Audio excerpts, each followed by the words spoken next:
আসসালামু আলাইকুম বন্ধুরা, আশা করি সবাই ভালো আছেন। আমি অনেক ভালো আছি। আবারও একটা নতুন ভিডিওতে সবাইকে স্বাগতম। আমি আর কি দেখামু, পশু পাখি, গাছপালা এবং পরিবেশ। যারা যারা দান, এই দানটা কি দান, এটা যদি চিনেন অবশ্যই কমেন্টে বলবেন।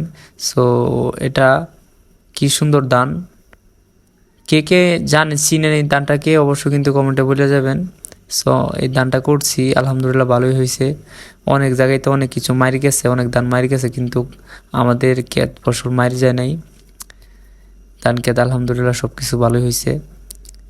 সো এই ধানটা অনেক ভালো, মোটামুটি খাইতে অনেক স্বাদ। এটাও চিকন আছে, চিকন চাউল কিন্তু খাইতে অনেক ভালো লাগে।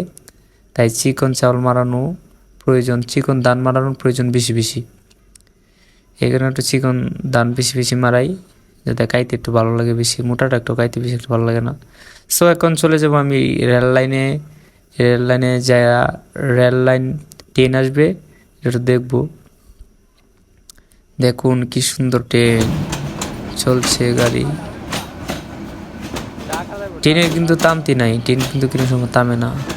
এটা 24 ঘন্টা, রাত দিন 24 ঘন্টা চলে আর চলে, চলে আর চলে। আমার বন্ধুরা বলতেছি, বন্ধু তুমি কি চলে যাবা? বন্ধু বলতেছে না, আমি দেখতে আইছি। তাই নাকি? দেখুন যাত্রী আর যাত্রী। এটা হলো শ্রীপুর রেল স্টেশন।